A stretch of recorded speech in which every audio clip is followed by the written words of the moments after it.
Bona tarda. Dimecres 19 de novembre queden 11 dies per la volta al món a peu. Cada cop costa més gravar aquí a l'exterior, són les 4 de la tarda i ja s'estan en el sol. Com veieu, no estic al meu plató habitual, feia una mica de vent i ja comença a fer bastant de fred, per tant m'he vingut aquí una mica més al bosc, que estic més arreserat. I avui un dels vídeos més importants d'aquests de preparació, la motxilla. Què porto a la motxilla? Avui us explicaré tot el que porto i per què ho porto. Serà un vídeo llarg perquè vull detallar-ho tot, explicar-ho tot bé i anem a començar ja perquè es fa fosc. Doncs sí, porto una motxilla, no porto un carretó. Moltes persones m'he preguntat si anar a portar carretó o motxilla. Per què? Perquè hi ha altres aventurers que han fet la volta al món a peu, no sóc el primer.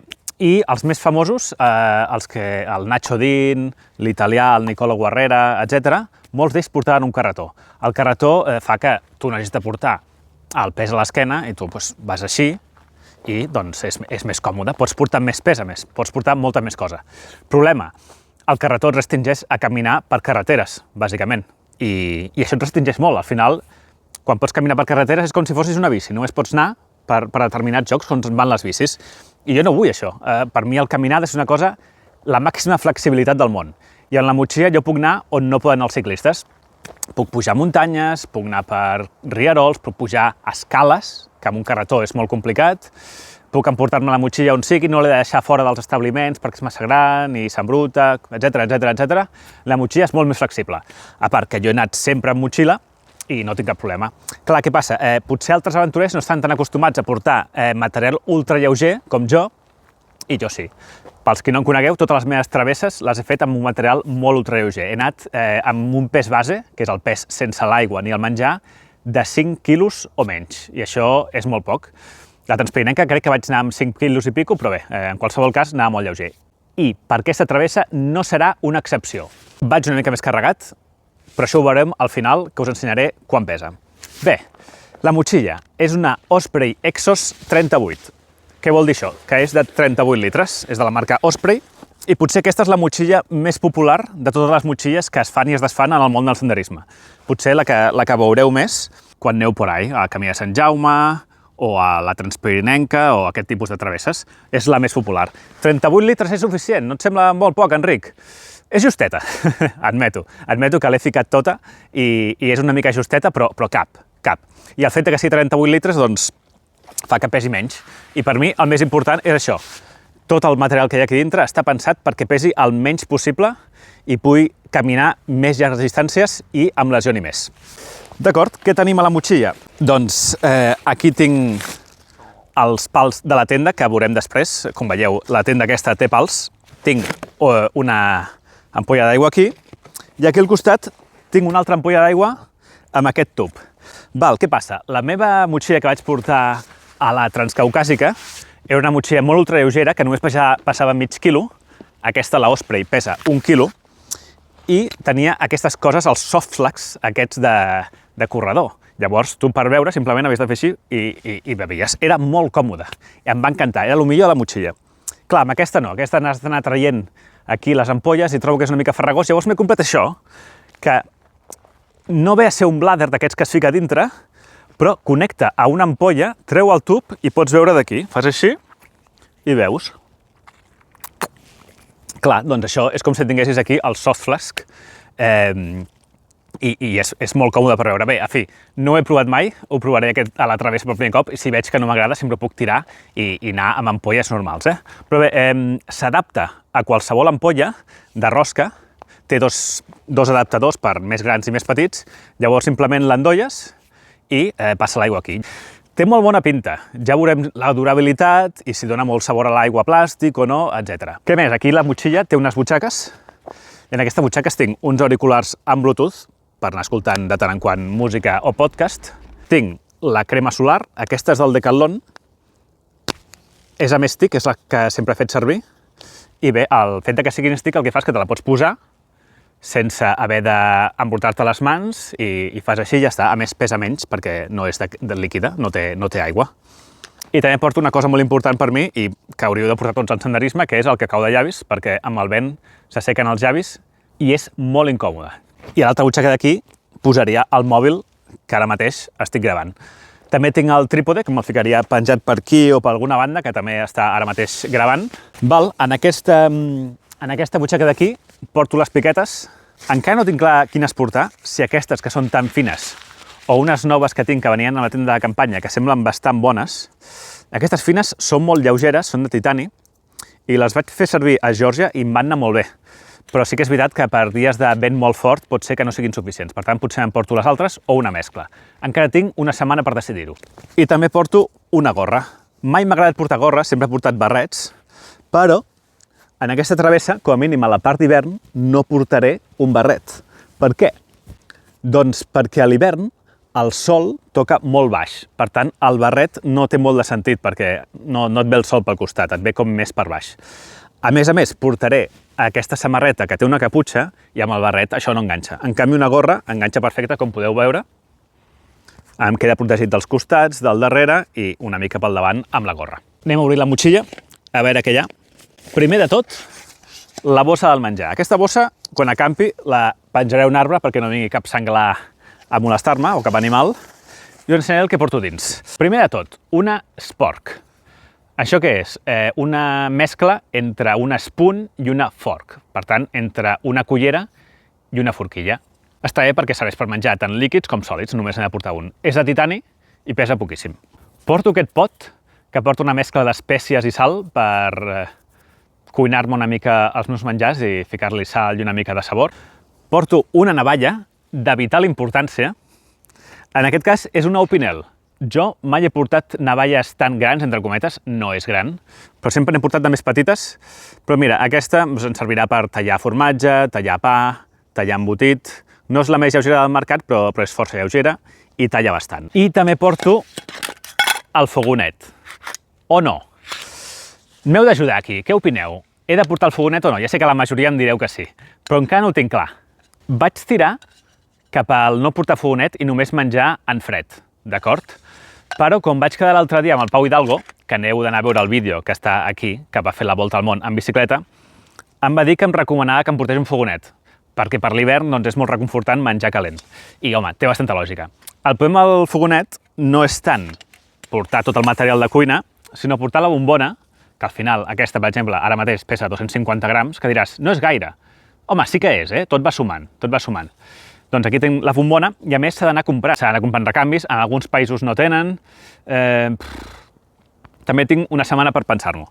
En qualsevol cas, és la bombona de gas, aquesta espècie de pot de titani, que és molt lleuger, que aquí cuinaria, un encenedor i el petit fogonet, el BRS 3000. El vaig portar a Geòrgia, l'he portat a moltes altres excursions, va molt bé, és molt petit, sembla una mica que es caurà tot i tal, però no, si em fiques bé no es cau i calenta perfecte i és super lleuger. BRS 3000, en fi, pot ser que me'l porti i si veig que no el faig servir gaire, l'envio cap a casa en correus i ja està. Tinc aquesta possibilitat sempre, suposo. I en cas de que m'emporti el fogonet, portaré un got. És un got plegable. Una de les millors coses de portar el fogonet és poder fer el cafè pel matí. De veritat, era dels millors moments del dia a la Transcaucàsica, era fer-se el cafè pel matí quan feia molt de fred i calentar-se una mica les mans, estava molt bé. Doncs portaria aquest got plegable. D'acord, què més? Molt important, aquesta bossa. Altres travesses que he fet, he portat una bossa d'escombraries o una bossa d'un material que s'anomena Nyloflume, que és bastant resistent, però no és tan resistent.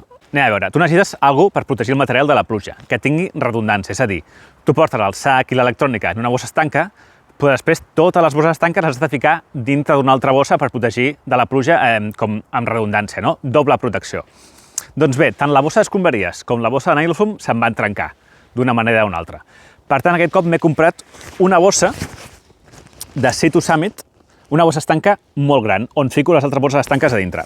A veure, he tocat aquest material i es veu molt fràgil. Jo no sé quan aguantarà, s'haurà de cuidar bé. Però bé, en qualsevol cas, això en teoria m'hauria d'aguantar més que una bossa de plàstic. Llavors, dintre d'aquesta bossa estanca porto les altres bosses estanques. Per començar, aquesta, de la marca Simon, que és del Decathlon, aquí porto l'electrònica i altres coses. Anem pas per pas, que aquí hi ha bastanta cosa. 1. El passaport, super mega important no perdre mai això. El passaport vacunal. Aquest, bàsicament, és el que diu que m'he vacunat de febre groga. Hi ha països que no et deixen entrar si no tens aquesta vacuna. 3. Una cartera. Bé, altres vegades havia portat una espècie de bossa de plàstic, una bossa zip, però també s'acaben trencant. Llavors prioritzo una mica la durabilitat. Aquesta té cremallera, bé, és una bossa d'un material així ripstop, i a dintre porto algunes targetes, el DNI, la targeta sanitària europea i una mica de diners també, evidentment, en efectiu. Bé, abans de seguir, dir-vos que tot això ho tindreu a la web. Ja desbloquejo l'apartat motxilla. M'he fet una web, per si no ho heu vist, lavoltamonapeu.cat, i si aneu allà, ja a l'apartat motxilla on podeu veure tot el que porto amb tot el pes de cada ítem en particular i un enllaç de compra per si voleu comprar. Si voleu comprar, doncs és una manera de contribuir al canal perquè a mi m'arriba una petita comissió, d'acord? I a part de lo a la web, a la descripció d'aquest vídeo tindreu un enllaç a una web que es diu Lighterpack, on és el mateix. Hi ha la llista de tot el material, amb el seu pes i l'enllaç. És una mica més visual, potser, que la web, com vulgueu. D'acord, seguim. Els micròfons. Això d'aquí és un micròfon. Per això els meus vídeos se senten tan bé i van amb aquesta espècie de carcassa. A més, té un segon micròfon per si vull ficar-lo a una altra persona i així poder entrevistar a altres catalans sense fronteres, que, per cert, m'heu d'ajudar a trobar-los. Coneixeu algun català que visqui al nord d'Itàlia? Envieu-me un missatge per Instagram o un correu electrònic, sisplau. Seguim. Antifàs i taps. Hi ha llocs i moments en què sense això no puc dormir. Per mi és vital el descans. Un frontal del Decathlon, l'he fet servir sempre, va bé, es carrega amb una bateria. Un altre mòbil. Per si acas se'n perd aquest? Sí, però no tant per això, sinó per fer els directes. Jo a vegades faré uns directes amb vosaltres i gravaré amb el mòbil que estic gravant ara i amb aquest aniré mirant el xat i responent les vostres preguntes, si no seria impossible fer el directe. Un adaptador pel Garmin. Bé, portaré aquest rellotge Garmin Fenix 6 que em va regalar el meu company de feina, o ja excompany, el Jordi, moltes gràcies. I bé, amb l'adaptador aquest doncs l'enxufes amb l'USB-C i el carregues. Aquest rellotge el bo que té és que puc mirar la ruta amb els mapes i així anar-me orientant sense haver de treure el mòbil cada 2x3. Què més? Superimportant pels vídeos. Una bateria portàtil. Aquesta és molt gran. Vosaltres no heu de portar una tan gran, però bé, aquesta és de 20.000 mAh, jo necessito una gran per fer els vídeos. Necessito editar i això gasta molta bateria, edito amb el mòbil, i a part de tenir molta capacitat, el que té és una capacitat de càrrega molt alta.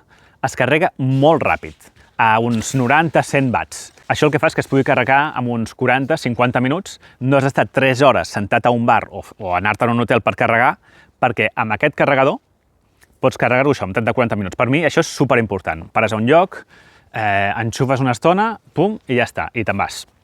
Clar, la penalització d'això és que és més pesat que les bateries més ultrallegeres del mercat. Aquestes que us dic que són molt ultrallegeres potser pesen la meitat i potser no necessites un carregador tan bèstia, però bé, en fi, per mi és molt important això de carregar-ho ràpid. Un parell de cables, USB-C a USB-C, i un Garmin InReach 2. Què és això? Això és una adquisició nova. De fet, això ho vaig portar a Geòrgia, però no us ho vaig dir. Us ho vaig com mig amagar perquè ho estava provant. Això és un comunicador per satèl·lit. Val, què passa? Quan tu estàs a la muntanya i no tens cobertura, ja ho sabeu que no podeu trucar al 112. Llavors, aquí tenim un problema, perquè no pots avisar ningú d'on estàs i què t'ha passat. Per tant, han de venir els bombers a buscar-te, estar diversos dies buscant-te, no et troben i pot passar alguna cosa, no? Amb això no. Amb això, encara que no tinguis cobertura, pots avisar al 112. Pots avisar, això, envia per satèl·lit un SMS als de Garmin, que estan a un quarter central, i aquests avisen al 112 a l'emergències de cada país. A qualsevol país que estiguis funciona. Crec que no funciona ni a l'Iran ni a alguns països d'aquests raros, però a la resta sí que funciona. A part d'això, jo puc enviar missatges SMS a la meva família o als meus amics i dir-los: «Ei, estic bé, estic al campament, no tinc cobertura, però bé, estic bé, no us preocupeu per mi». Però bé, en fi, el més important és que et pot salvar la vida. Es carrega amb una bateria com aquestes que us he ensenyat i pesa molt poc, crec que uns 100 grams. D'acord, i per últim, un bolígraf. Per què un bolígraf? Per si acas? No. El faré servir com a mínim un cop al mes. Per què? Doncs bé, us ho anuncio ara, primícia, aquest vídeo són moltes coses d'anuncis. M'obriré l'aixeta. Què és això? Sabeu què és el Patreon? Què és el Patreon? El Patreon és una plataforma de micromecenatge en la qual tu pots fer aportacions mensuals a algun creador que t'agradi que estigui allà per donar-li suport econòmic. El Patreon et cobra moltes comissions. El mateix servei t'ofereix YouTube, una cosa que es diu els abonaments. Tu pots abonar-te a un canal de YouTube i pagar X i tal. També les comissions són molt altes.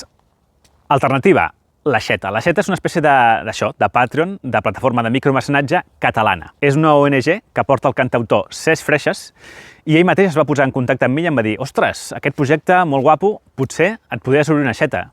I em va semblar molt bona idea i sí, me l'obriré. De fet, me l'he obert i, doncs bé, els que em doneu suport i em doneu una donació mensual subscrits en aquest servei de l'Aixeta, com a agraïment us enviaré una postal. Us enviaré una postal mensual d'allà on em trobi. Si estic a França, doncs us enviaré una postal a França, a Itàlia, a Tailàndia, al Nepal, al Perú, on sigui, us enviaré una postal d'allà on sigui, allà on sigueu vosaltres, qualsevol lloc. Col·leccioneu-les.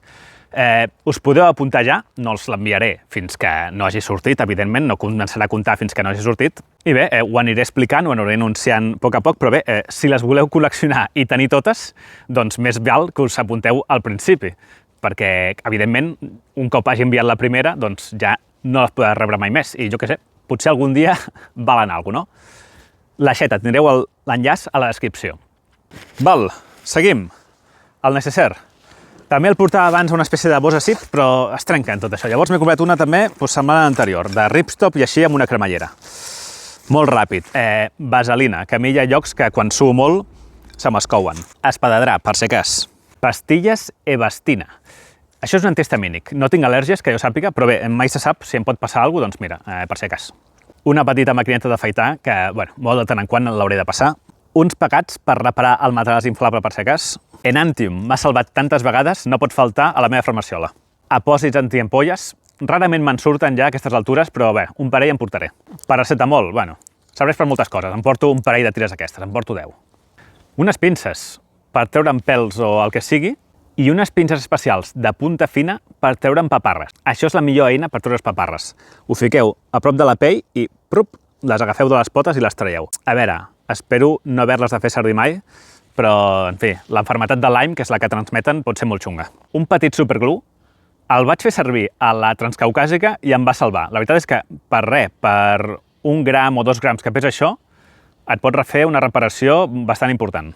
Unes petites tisores. És una travessa molt llarga i m'hauré d'anar tallant les ungles de tant en quant. Aquestes les he comprat especialment perquè tenen la punta així rodona i no es va clavant enmig del necessaire i m'ho trenca tot. Un petit raspall de dents, no sé si portaré aquest, però bé, així un de petitó.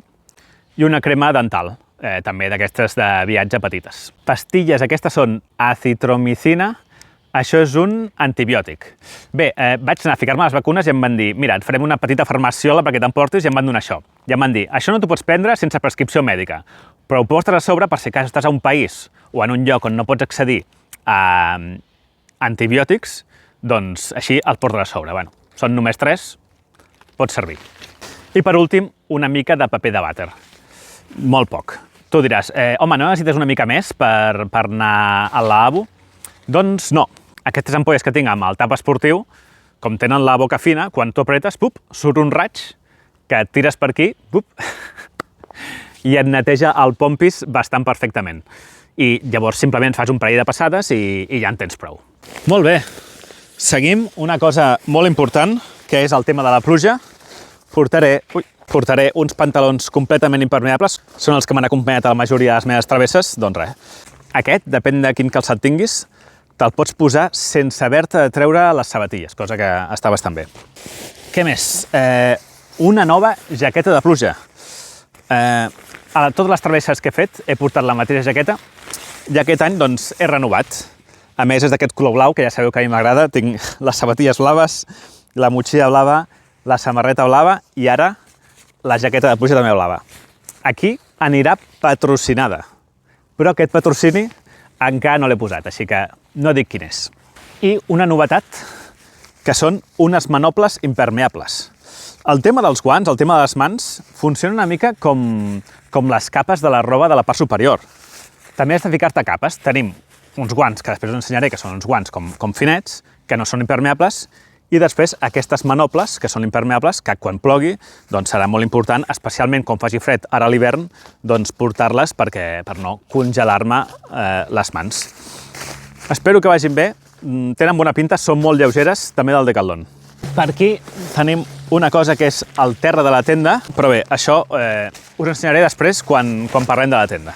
Ja comencem a entrar en la part important de la motxilla i una cosa molt important que m'heu dit molts és una bona assegurança de viatge. Doncs sí, estaré 3 anys, qui sap si potser més, fora de casa i em poden passar moltes coses. Aquest és un viatge, és una aventura gegant i pot passar 1000 coses. Cal anar ben assegurat. I per aquesta tasca tan important he confiat en Escrivà Segur o Seguros Escrivà. En fi, hi ha moltes assegurances de viatges. Si heu viatjat por ahí ja ho sabeu, si busques per internet hi ha unes que dominen el mercat i patrocinen a tot arreu i tenen tots els enllaços i tal. Jo prefereixo una assegurança d'aquí, una assegurança d'alguna persona que li pugui ficar nom i cognoms. Bé, es va posar en contacte amb mi en Xavi, d'aquesta corredoria d'assegurances, i em va dir que li interessava molt el meu projecte, perquè just el que fan ells encaixa amb mi. Aquesta corredoria d'assegurances està especialitzada en viatges de trekking i de qualsevol tipus d'aventura, però sobretot trekking, que és just el que faré jo. I a més, en viatges a l'estranger. També en viatges aquí, però estan especialitzats en això. Llavors, és perfecte, perquè és una asseguradora catalana, la qual, això, li pots ficar nom i cognom a la persona. Llavors és un tracte com més personalitzat, en canvi, no com altres empreses que, bueno, que al final ets un número, no. Aquests són d'aquí, són de Catalunya, bueno, asseguren a tot Espanya, no només a Catalunya. I bé, mira, assegurances de trekking des del Camí de Sant Jaume fins a una sortida d'un cap de setmana al Pirineu, la GR11, i ja podem passar fins al Tour del Montblanc, la Transcaucàsica, i el típic trekkings de l'Everest, del camp base de l'Everest. Tot això ho fan i en fan molts, i des de fa molts anys. També tenen altres tipus d'assegurances, tipus, doncs, si vas amb lanxa, assegurances per mascotes, qualsevol tipus d'aventura. Si entreu a la seva web, que la teniu aquí dalt, o al seu Instagram, que també el teniu per aquí dalt, doncs feu-li una ullada i pot ser bastant interessant perquè molts direu, ostres, Enric, jo és que ja estic federat i ja no necessito una altra assegurança. No, què passa? Quan tu vas a l'estranger, l'assegurança de la federació, que no diríem el nom, només et cobreix quan estàs fent l'activitat. Per exemple, estàs fent això, el trekking del camp base, i estàs fent el trekking, et fas mal, t'han de rescatar, això t'ho cobreix. Però si t'agafa una indisposició alimentària a Katmandú o a Chamonix, on sigui, això no t'ho cobreix. O qualsevol imprevist del viatge, tema d'avions, tot això, l'assegurança de la federació no t'ho cobreix. En canvi, aquesta assegurança especialitzada en trekking t'ho cobreix tot. O sigui, és una assegurança de viatges, però que a més et cobreix el trekking. És ideal pel que faré jo.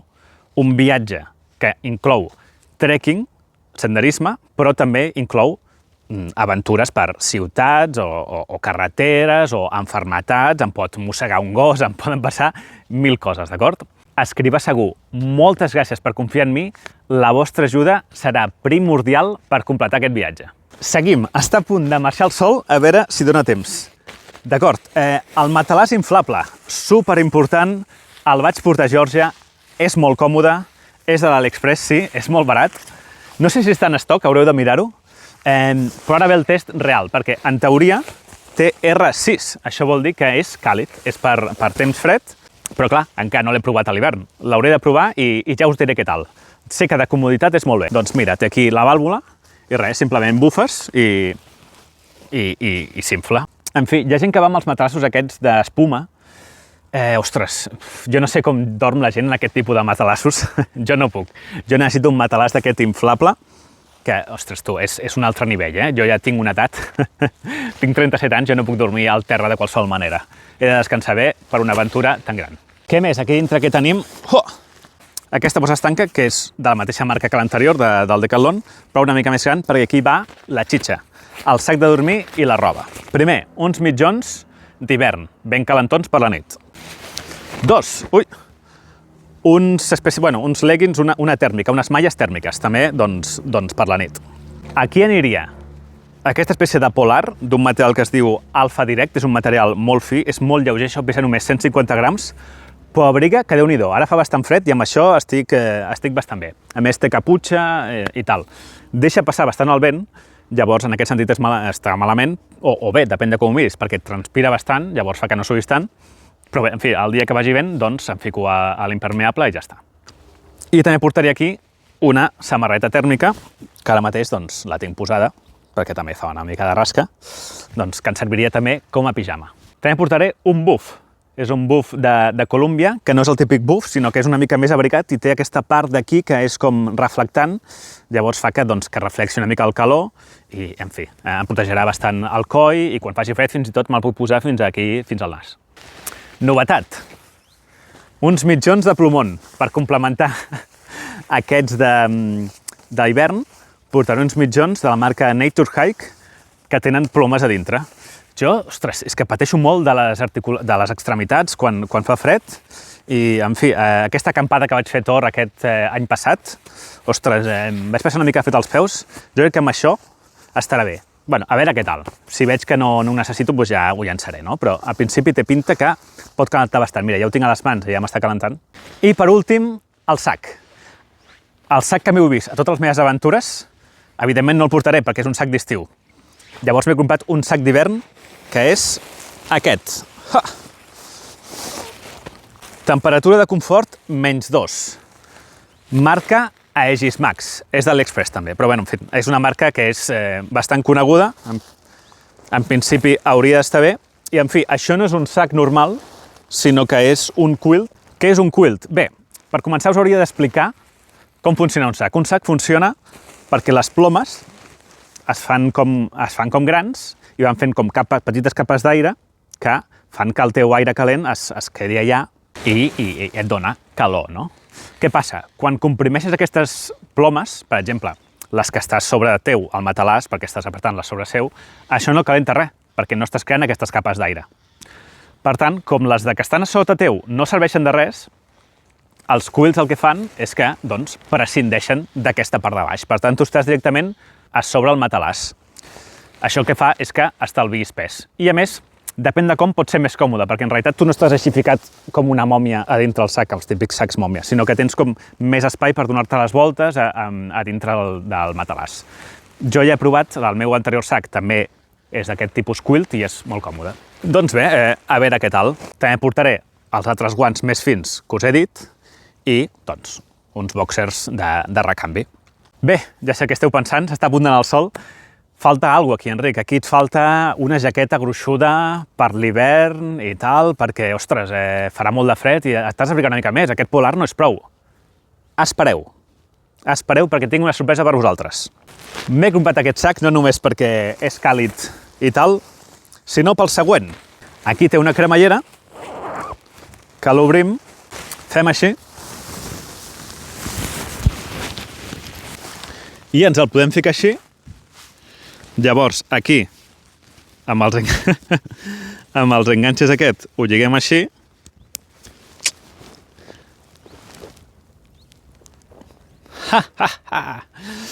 I això abriga que flipes. Això abriga un munt, perquè clar, al final és un sac de -2, vull dir, ostres, tal. Clar, diràs, home, això és una mica ridícul, Enric. Estic d'acord, no seria per anar a un desfile de moda, jo ho sé. Però bé, això no és tant per caminar per ciutats o tal, això és més aviat per quan arribi a la zona d'acampada o la zona on dormiré, doncs m'ho fico i puc estar tocant coses i tal mentre abans d'anar-me a dormir i no passa fred.